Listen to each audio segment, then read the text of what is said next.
हे दोस्तों, कैसे हैं आप लोग। आपका मोस्ट वेलकम हमारे सेशन में। तो काफ़ी दिनों से आप डिमांड कर रहे थे हमारे वीडियोस के नीचे कि मैं एक वीडियो बनाऊं on the Sri Lanka economic crisis. दोस्तों, तो आज हम बात करेंगे श्रीलंका में क्या हो रहा है और यहाँ पे जो इकोनॉमिक क्राइसिस आई हैं वो कैसे आई हैं और कैसे इसे दूर किया जा सकता है। फिलहाल तो बात करते हैं पूरे पॉइंट की, क्या क्या दिक्कतें हैं यहाँ पर, और यहाँ से आपको बात समझ में आएगी कि कैसे किसी देश में इकोनॉमिक क्राइसिस आती है। दोस्तों, शुरू करते हैं अपना सेशन। और मेरा नाम अभिजीत मिश्रा है। मैं पढ़ाता हूँ गाइस अनअकैडमी पर। आप मुझे फॉलो कर सकते हैं। आप ऐप यूज़ करते हैं या वेब यूज़ करते हैं, सर्च के ऑप्शन पे जाइए अनअकैडमी पर और वहाँ पे मुझे आप सर्च कर लीजिए। ठीक है, तो आपको मेरी प्रोफाइल मिल जाएगी, मुझे फॉलो कर लीजिए ताकि मेरे सारे वीडियो की नोटिफिकेशंस मिलते रहे आपको ऑन द अनअकैडमी। ठीक है, चलिए तो आज हम बात करेंगे क्या दिक्कत हुई श्रीलंका में, हमारा पड़ोसी देश जिसकी जोग्राफिकल कंडीशन ऐसी है कि ये देश हमारे लिए बहुत ज़रूरी है। तो इंडिया श्रीलंका के लिए बहुत ज़रूरी है और आपने देखा भी होगा इस समय कि इस क्राइसिस में इंडिया श्रीलंका की हर संभव हेल्प भी कर रहा है। तो हम सारी बात करते हैं पहले। तो श्रीलंका में इस समय इकोनॉमिक क्राइसिस है, हमको पता है, और क्राइसिस ऐसी हैं कि यहाँ पर डेली जो सामान हम यूज़ करते हैं, शुगर की बात कर लो आप, चावल की बात कर लो आप, गेहूँ की बात कर लो आप, 290-300 रुपये किलो बिक रहे हैं यहाँ पे श्रीलंकन रुपीज़ में। और एक व्यक्ति ने तो ये बताया है गवर्नमेंट डिपार्टमेंट का कि आगे आने वाले टाइम पर चावल की वैल्यू हो जाएगी 600 रुपये के जी। तो ये क्राइसिस चल रहा है श्रीलंका में। तो ये क्या हुआ यहाँ पर, हम पूरी बात करेंगे आपसे। दोस्तों देखिए, पहले मेरी बात समझिएगा कि क्राइसिस क्यों है और क्यों यहाँ पे इतना महंगाई है इतनी ज़्यादा। ठीक है, तो दोस्तों महंगाई का मतलब क्या है कि श्रीलंका की जो इकोनॉमी है वो इस तरह से बनी है कि श्रीलंका को विदेशी मुद्रा भंडार की बहुत ज़रूरत पड़ती है। फॉर एग्जाम्पल, जैसे हमारा इंडिया भी चीज़ों को इंपोर्ट करता है, हम भी इंपोर्ट करते हैं, लेकिन हम इंपोर्ट क्या करते हैं, हम इंपोर्ट करते हैं डिफेंस के वेपन्स, हम इंपोर्ट करते हैं डीजल, क्रूड ऑयल, हम इंपोर्ट करते हैं गोल्ड। इनके बिना भी रहा जा सकता है, लेकिन अगर आप बेसिक चीज़ की बात करो, आप शुगर की बात करो, व्हीट की बात करो, राइस की बात करो, ये हम इंपोर्ट नहीं करते हैं। थैंक्स टू हमारे देश को कि हमारा इतना बड़ा है कि हमारे अलग अलग स्टेट में ये सब चीज़ें पैदा होती हैं, हम आपस में स्टेट में इंपोर्ट कर लेते हैं। तो मतलब जो जीने के लिए चीज़ें हैं जो ज़रूरी हैं वो हमारे देश में होती हैं, हम उसे इंपोर्ट नहीं करना होता।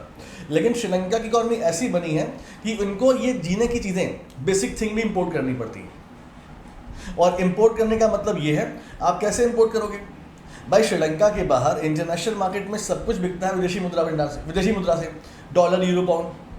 तो कंडीशन इस समय ये है कि श्रीलंका के पास केवल 1 महीने का विदेशी मुद्रा भंडार बचा हुआ है, यानी श्रीलंका के पास फॉरेक्स रिजर्व जो है वो माइनस में जाने वाला है और श्रीलंका चीज़ें इंपोर्ट नहीं कर पा रहा है। ठीक है दोस्तों, पिछले हफ्ते में श्रीलंका में जो इन्फ्लेशन बढ़ा है वो 25% बढ़ा है, 25% बढ़ा है। जहाँ पर देश की बात करें, हमारे देश में इन्फ्लेशन अगर 5 to 6% होता है ना, हम परेशान हो जाते हैं।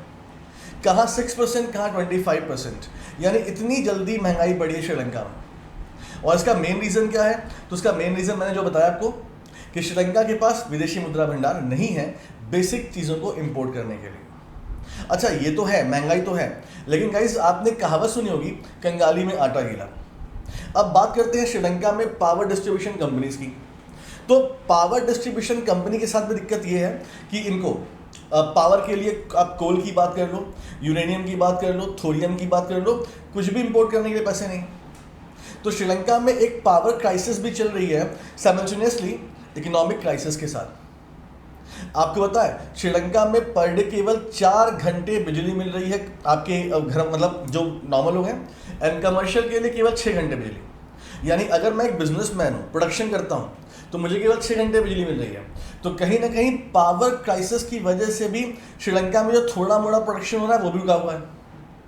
ठीक, तो पावर क्राइसिस बहुत ज़्यादा है। और गाइस आपको पता है श्रीलंका में इस समय तो जो स्ट्रीट लाइट है वो बंद कर दी गई है पावर बचाने के लिए केवल। तो मतलब ऐसा कुछ श्रीलंका में हो रहा है। ठीक है, तो ये सब चीज़ें श्रीलंका में हो रही हैं।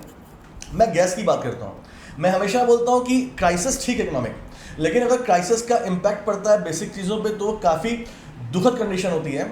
श्रीलंका में इस समय गैस सिलेंडर केवल 1 वीक में एक बार सप्लाई होता है, क्योंकि गैस सिलेंडर भी नहीं है। आप गैस कहाँ से इंपोर्ट करोगे, आपको गैस इंपोर्ट करने के लिए पैसे नहीं हैं। और ये तो रशिया यूक्रेन क्राइसिस की वजह से इंटरनेशनल मार्केट में क्रूड ऑयल एंड गैस और महंगा हो गया है। यानी कहने का मतलब क्या है?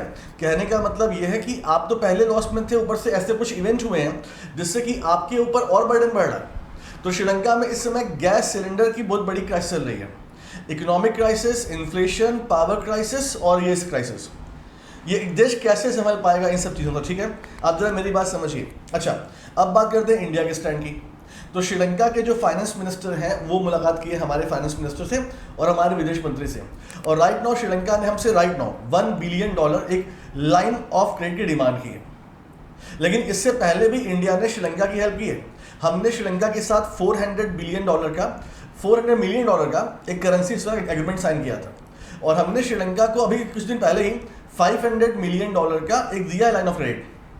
लेकिन श्रीलंका हमसे और डिमांड कर रहा है, और हम ही से नहीं, श्रीलंका हर उन देश के पास जा रहा है जो इनकी हेल्प कर सकता है, लाइक चाइना। इसके अलावा वर्ल्ड बैंक और IMF से भी श्रीलंका बात कर रहा है। नेक्स्ट मंथ श्रीलंका के प्रेसिडेंट गोटाबाया राजपक्षे जो हैं ये जाने वाले हैं वर्ल्ड बैंक और IMF दौरे पर, वहाँ से पैसे लेने के लिए। तो ये सब कुछ श्रीलंका में चल रहा है दोस्तों, जो कि आपको यहाँ पर दिखाई पड़ रहा है। अब हम जानते हैं कि इसका मेन रीज़न क्या है, श्रीलंका में इतनी बड़ी इकोनॉमिक क्राइसिस कैसे आई। तो गाइस ध्यान देना, यहाँ पे मल्टीपल रीजंस हैं। मैं आपको बताऊं गाइस, 2018 तक श्रीलंका पूरे वर्ल्ड का one of the best source था फॉर द टूरिज्म। अकेले श्रीलंका में 2.4 मिलियन टूरिस्ट आए थे घूमने के लिए, और श्रीलंका में टूरिज्म सेक्टर इतना बड़ा सेक्टर था कि पूरे GDP का 12 to 13% पैसा केवल इस सेक्टर से आता था। लेकिन ऐसा क्या हो गया श्रीलंका में जो ये सेक्टर पे इफेक्ट पड़ा? अगर आप सोच रहे हैं कोविड-19 तो बात की बात है। सबसे पहला फैक्टर पड़ा दोस्तों 2019 के स्टार्ट, जो ईस्टर धमाके, ईस्टर बॉम्बिंग, आप जानते हैं मेरे ख्याल से। श्रीलंका में ईस्टर बॉम्बिंग हुई, और मतलब आप समझ लीजिए कि श्रीलंका में हर बड़े शहरों में कई मतलब 3 चर्च और 3 होटल, यहाँ पर वो ईस्टर बॉम्बिंग हुई थी, और टोटल 269 लोग मारे गए थे, जिसमें से 45 इंटरनेशनल टूरिस्ट थे। यानी कि पहले तो ईस्टर बॉम्बिंग से कहीं सारा इम्पैक्ट पड़ा कि श्रीलंका का इमेज डाउन हुआ। लेकिन मामला यहाँ ख़त्म नहीं हुआ। जब ये मालूम चला कि श्रीलंका में कुछ मुस्लिम्स थे जो एक लोकल एक्सट्रीमिस्ट ग्रुप से बिलोंग करते थे, उनके 8 लोग थे जो बॉम्बिंग की थी, तो श्रीलंका की जो पॉपुलेशन है वो थोड़ा सा अगेंस्ट हो गई जो वहाँ के रहने वाले मुस्लिम्स हैं। सबने तो नहीं किया था, करा किसी और लोगों ने, लेकिन इसके बाद क्या शुरू हुआ? राइट्स शुरू हो गए। तो एंटी मुस्लिम राइट श्रीलंका में हुए, काफ़ी दिन तक हुए। इससे क्या हुआ? श्रीलंका गवर्नमेंट को सारे सोशल मीडिया ऐप पे बैन लगाना पड़ा कुछ दिन के लिए, और फोर्सेस डिप्लॉय करनी पड़ी, जिससे काफ़ी दिन तक श्रीलंका में माहौल बिगड़ा रहा। जो टूरिस्ट थे वो फंस गए, ना आप सोशल मीडिया यूज़ कर पा रहे हैं, टेलीकम्युनिकेशन सब कुछ बैन हो गया था। तो एक बड़ा इम्पैक्ट ये पड़ा, और ये इम्पैक्ट तो पड़ा ही पड़ा दोस्तों। लेकिन इसके बाद क्या हुआ? श्रीलंका के जो प्रेसिडेंट हैं, हम उनकी बात भी करेंगे, सुनना। देखो ये सब हो ही रहा था, लेकिन क्या गया? अंत में कोविड-19 आ गया, और कोविड-19 के आने से श्रीलंका नहीं, पूरे दुनिया के टूरिज्म में बड़ा इफेक्ट पड़ा, और श्रीलंका का जो पैसा यहाँ से आता था विदेशी मुद्रा भंडार, वो एकदम बंद हो गया। दोस्तों ये हैं श्रीलंका के राष्ट्रपति जी। इनकी बात मैं थोड़ी सी करता हूँ क्योंकि ये भी बराबर के रिस्पॉन्सिबल है। जब ये राष्ट्रपति बने तो इन्होंने क्या बोला था? श्रीलंका में वैट टैक्स चलता है, इन्होंने क्या बोला था कि वैट टैक्स हम आधा कर देंगे। 15% वैट टैक्स श्रीलंका में था, इन्होंने बोला हम आधा कर देंगे। ठीक है, आधा करो आप। तो टैक्स कम करने के पीछे लॉजिक क्या होता है दोस्तों? अगर कोई सरकार टैक्स कम करती है, इसका फ़ायदा क्या होता है? इसका फ़ायदा होता है पब्लिक के पास। मान लीजिए गाइस, हमारे देश में मैं 100 रुपये अर्न करता हूँ और मेरे ऊपर 5% इनकम टैक्स है, तो अगर मैं इनकम टैक्स 5 रुपये गवर्नमेंट को दे रहा हूँ, इसका मतलब मैं 95 बचा रहा हूँ। तो मैं मार्केट में जो पैसे खर्च करूँगा वो 95 खर्च करूँगा। लेकिन अगर सरकार इसको 2 रुपये कर दे इनकम टैक्स को, तो मुझे गवर्नमेंट को अब केवल 98 देने हैं, 2 रुपीज़ देने हैं, तो मैं 98 रुपीज़ मार्केट में फ्लो करूँगा।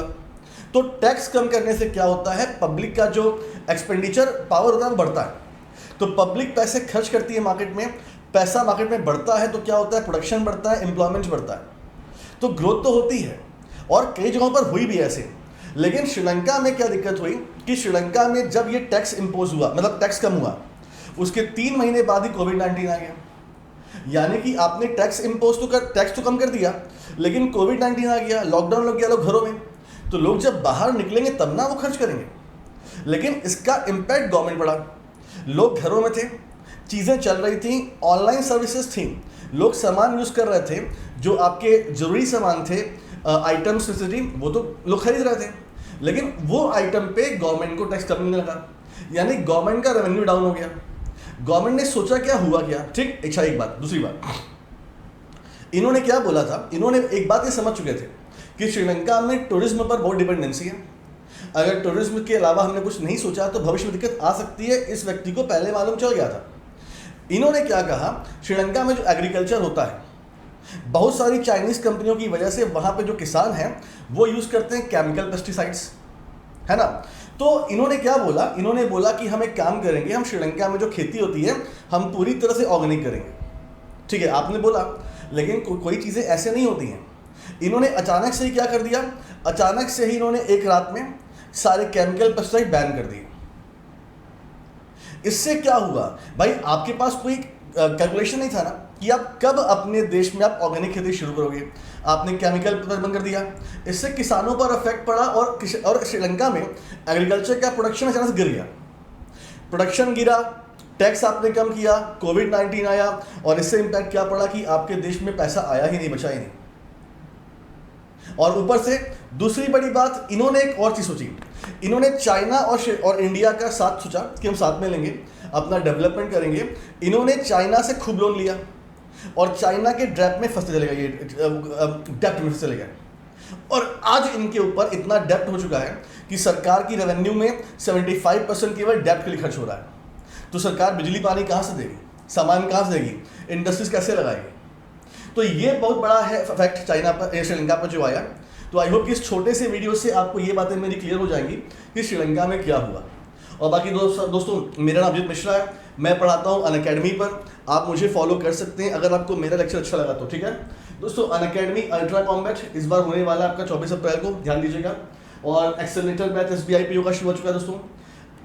प्राइस हाइक होने वाला है, तो प्राइस हाइक होगा 15 अप्रैल को, उससे पहले आप अनअकैडमी को ज्वाइन कर लीजिए। ठीक है, प्राइस आपका 10% हाइक हो रहा है।